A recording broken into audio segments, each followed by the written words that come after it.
அனைவருக்கும் இனிய காலை வணக்கம். நேற்று நம்ம பாரதியார் பார்ட் 1 பார்த்தோம். இன்றைக்கி பார்ட் 2 பார்த்துடலாம். பாரதியாரோட முக்கியமான மேற்கோள்கள் மட்டும் இதில் பார்க்கலாம். பற்றி நூல்கள் மத தகவல்லாம் போன வீடியோவில் பார்த்துட்டோம். பார்க்காதவங்க டிஸ்கிரிப்ஷனில் லிங்க் இருக்குது, போய் பார்த்துட்டு வந்துடுங்க. பாரதியார் மண்ணுரிமைக்காகவும் பெண்ணுரிமைக்காகவும் குரல் கொடுத்தவர். நிமிர்ந்த நன்னடை, நேர்கொண்ட பார்வையும், நிலத்தில் யாருக்கும் அஞ்சாத நெறிகளும் என்று பாடினார். முக்கியமான மேற்கோள்கள் பார்த்துடலாம். யாமறிந்த மொழிகளிலே தமிழ் மொழியைப் போல் இனிதாவது எங்கும் காணோம். காசி சென்று வந்து பின் கூறியிருக்காரு.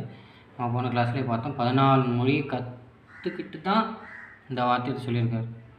சரியா? சொல்லில் உயர்வு தமிழ் சொல்லே, அதை தொழுது படித்திடடி பாப்பா. மாதர் தம்மை இழிவு செய்யும் மடமையை கொளுத்துவோம். ஓகேவா? பெண்களை இழிவு செய்யும் அந்த ஒரு கீழ்மையான குணத்தை வந்து கொளுத்துவோங்கிறாரு. ஏழை என்னும் அடிமை என்னும் எவனும் இல்லை சாதியில், தனி ஒருவனுக்கு உணவில்லை எனில் இந்த ஜகத்தினை அழித்திடுவோம். இது நம்ம ரொம்ப கேள்விப்பட்ட வார்த்தை. பாரதியார் சொன்னதுன்றத இது எல்லாராலையும் சொல்லிட முடியும். நிறைய திரைப்படங்களில் கூட நம்ம கேட்டிருக்கோம். காக்கை குருவி எங்கள் ஜாதி, நீல் கடலும் மலையும் எங்கள் கூட்டம்ங்கிறாரு. காக்கையும் குருவி எங்கள் ஜாதிங்கிறாருங்க. ஜாதி மதம் இல்லைன்றதுக்காக சொல்கிறார். தர்மத்தின் வாழ்வுதனை சூது கவ்வும், தர்மம் மறுபடியும் வெல்லும். இது பாஞ்சால சபதத்தில் எழுதியிருப்பார். சொன்னது யாருன்னு கேட்டால் அர்ஜுனன். இது மட்டும் கொடுத்துட்டு யாருடைய மேற்கோள்னு கொடுத்தாங்கன்னா அது பாரதியார் தான் குறிக்கும். யார் சொன்னதுன்னு கேட்டால் அர்ஜுனன் சொல்லியிருப்பார். செந்தமிழ் நாடெனும் பூதினிலே இன்பத்தேன் வந்து பாயுது காதனிலே, எங்கள் தந்தையர் நாடெனும் போதினிலே புது சக்தி பிறக்குது மூச்சு நிலைன்னு ஒரு பாட்டு இருக்கு. ஒன்றுபட்டால் உண்டு வாழ்வு, ஒன்றுபட்டால் உண்டு வாழ்வு, நம்மில் ஒற்றுமை நீங்கிடில் அனைவருக்கும் தாழ்வு. ஒன்றுபட்டால் தான் உண்டு வாழ்வு, ஒன்றா இருந்தால் தாங்க வாழ்வு அப்படிங்கிறார். இதுவே நம்ம சொல்கிறதா வந்து இரட்டை இலவை போல் சேர்ந்தே இருங்கள், பிரிந்தால் பொருள் தருவதில்லை இன்னொரு கூற்று கொடுத்துருப்பாங்க. இது ரெண்டும் முக்கியமான மேற்கோள்கள். பெற்ற தாயும் பிறந்த பொன்னாடும் நற்றவ வானினும் நனி சிறந்தனவே. பெற்ற தாயும் பிறந்த பொன்னாடும் நற்றவ வானினும் நனி சிறந்தவைங்கிறாரு.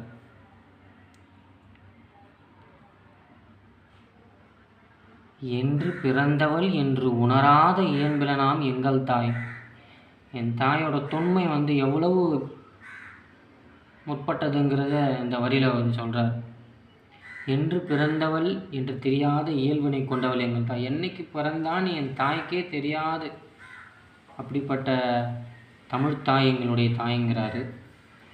செப்பு மொழி 18 எனினும் சிந்தனையால் ஒன்றுடையாள், 30 கோடி முகமுடையாள், உயிர் மெய்ப்புற ஒன்றுடையாள், இவள் செப்பு மொழி 18 எனினும் சிந்தனையால் ஒன்றுடையாளுங்கிறார் சொல்கிறாரு. அது கீழே கொடுத்துருக்காங்க பாருங்க. 30 கோடி முகமுடையாள், உயிர் மெய்ப்புற ஒன்றுடையாள். இப்போ 1920 வாழ்ந்துருக்கார் இல்லையா? அப்போ 18 கோடி தான், 30 கோடி தான் இருந்திருப்பாங்க போல் மக்கள் தொகை. 30 கோடி மக்கள் தொகையில் ஆனால் உயிர் ஒன்று தான். 18 மொழிகள் நம்ம பேசினாலும் சிந்தனையால் இந்தியர்கள் அனைவரும் ஒருவர்களே அப்படின்ற விளக்கத்தை தான் அவர் அந்த பாட்டில் கொடுக்குறார்.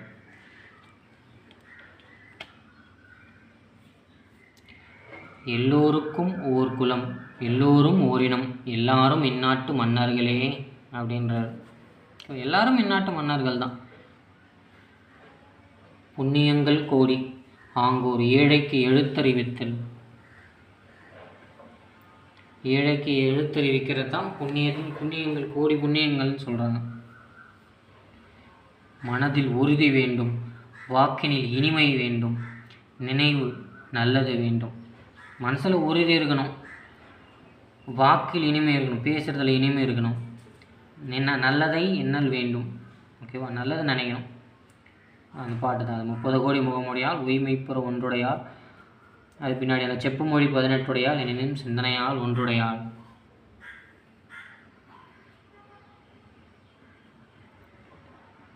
பார்த்துட்டோமா? கட்டுண்டோம் பொறுத்திருப்போம் காலம் மாறும். இதுவும் அர்ஜுனனுடைய வார்த்தை தான், பாஞ்சாலி சபதத்தில் வர்றது தான். சரியா?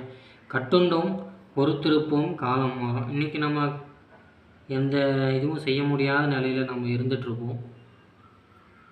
அமைதியாக இருப்போம், காலம் மாறும் அப்படின்னு நம்ம நகர வேண்டியதான். இன்றைக்கி நம்ம படிச்சுட்ருக்கோம், ஏகப்பட்ட ப்ராப்ளம்ஸ் ஃபேஸ் பண்ணிட்டு தான் இருப்போம். பட் இருந்தாலும் வேறு வழி இல்லை, நம்ம கட்டுண்டு இருக்கோம். இப்போது ஒரு நாள் நம்மளும் வேலை வாங்குவோம், அன்றைக்கி நம்ம காலம் மாறும்னு எடுத்துக்கலாம். பாரதியார் அப்படி தான் சொல்கிறாரு. எல்லா சூழ்நிலைக்கும் பொருந்தும், நம்ம படிக்கிறதால நம்ம இப்படி எடுத்துக்கலாம். நமக்கு தொழில் கவிதை, நாட்டிற்கு உழைத்தல். நமக்கு தொழில் வந்து கவிதை தான். கவிதை நாட்டிற்கு உழைத்தல். ஓகேவா? காசி நகர் புலவர் பேசும் முறைதான், காஞ்சி கேட்பதற்கோர் கருவி செய்வோம். இந்த ரேடியோவோட நிறைய அறிவியல் தான், ரேடியோலாம் உருவாக்கணுன்றார். வாழிய செந்தமிழ் வாழிய நற்றமிழ் வாழிய வாழியவே அப்படின்னு 8ஆம் புத்தகத்தில் முதல் வாழ்த்து பாடலே இந்த பாடல் தான், பாரதியாரோட இது. வள்ளுவன் தன்னை உலகிற்கே தந்த வான்புகழ் கொண்ட தமிழ்நாடு. தமிழ்நாடுன்னு வந்தாலே பாரதியார்னு போட்டுருவோம். ஓகேவா? அந்த மாதிரி நெஞ்சையெல்லும் சிலப்பதிகாரம் மென்றோர் மணி ஆரம் படைத்த தமிழ்நாடு. சிலப்பதிகாரத்தை வந்து சொல்கிறார். நெஞ்சை எல்லும் சிலப்பதிகாரம் மணி ஒரு ஆரம் படைத்த தமிழ்நாடு. நல்லதோர் வீணை செய்தேன், அதை நலங்கெடும் பொழுதியில் எறிவதுண்டோ. இது வந்து நம்ம புதிய கீதை, நம்ம விஜயோட படம் ஒன்று வந்திருக்கும். அதில் நல்லா அழகாக இந்த லாஸ்ட்டு கிளைமேக்ஸ் சீனில் இந்த பாட்டு வரும். நல்லதோர் வீணை செய்தேன், அதை நலங்கெடும் பொழுதியில் எறிவதுண்டோ. சொல்லடி சிவசக்தி, என்னை சுடர்மிகு அறிவுடன் படைத்து விட்டாய். வல்லமை தாராயோ இந்த மாநிலம் பயனுற வாழ்வதற்கு என்ற. நல்லதோர் வீணை செய்தேன், நான் ஒரு நல்ல விஷயத்தை செஞ்சேன், அதோடைய நலம் கெட்டு போகிற அளவுக்கு நான் அதை புழுதியில் சேத்துல எரியுனா.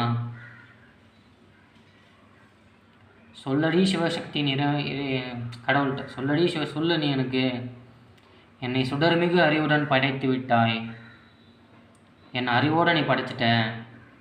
வல்லமை தாராயோ, எனக்கு சக்தியை கொடு, இந்த மாநிலம் பயனுற எனக்கு சக்தியை கொடு, நான் நல்லா இருக்கிறதுக்கு இல்லை, இந்த மாநிலம் பயனுற வாழ்வதற்கு தான் சக்தியை கேட்குறேன்னு இருப்பார். ரொம்ப அழகான பாட்டு. காணி நிலம் வேண்டும், பராசக்தி காணி நிலம் வேண்டும், 6வது புத்தகத்தில் இது இருக்கும். வெள்ளி பனிமனையின் மீதுலாவோம், மேலே கடல் முழுதும் கப்பல் விடுவோம் அப்படின்னார். பள்ளித்தனமழைத்தும் கோவில்கள் செய்வோம், எங்கள் பாரத தேசமெங்கும் தோல் தட்டுவோம். பள்ளிதான் கோயில் என்றார். பிறநாட்டு நல்லறிஞர்களின் சாத்திரங்கள் தமிழில் மொழிபெயர்த்தல் வேண்டும். மொழிபெயர்ப்போட அவசியத்தை சொல்கிறார். பிறநாட்டு நல்லறிஞர்களுடைய சாஸ்திரங்களை தமிழ் மொழியில் பெயர்தல் வேண்டும். தேமதுரத் தமிழோசை உலகமெல்லாம் பரவும் வகை செய்திடல் வேண்டும். தேமதுரத் தமிழோசை உலகமெல்லாம் பரவும் வகை செய்திடல் வேண்டும். நம்ம தமிழ் உலகமெங்கும் பரப்பும் வழியை செய்திட வேண்டும்ன்றார். சிந்து நதியின் மிசை நிலாவினிலே, சிந்து நதியின் மிசை நிலவினிலே வானை அளப்போம், கடல் மீனை அனுப்போம், சந்திர மண்டலத்தை கண்டு தெளிவோம். ஆடுவோமே பல்லு பாடுவோமே, ஆனந்த சுதந்திரம் அடைந்து விட்டோம் என்று. நமக்கு சுதந்திரம் கிடைச்சது 1947 தான். ஆனால் பாரதியார் இறந்தது 1921. அப்போவே அவர் சுதந்திரம் அடைவோம், எப்படி அடைவோம்னு அந்த பாட்டையும் எழுதியிருக்கார். சுதந்திர தினத்தன்னைக்கு இந்த பாட்டு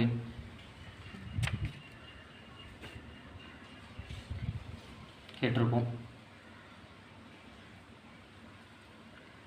பாருக்குள்ளே நல்ல நாடு எங்கள் பாரத நாடு அப்படின்னு ஒரு பாட்டு கேட்டிருப்போம் எல்லாரும். பாரதியார் பாடல்கள், நிறைய பாடல்கள் இசைக்கு வந்திருக்கு.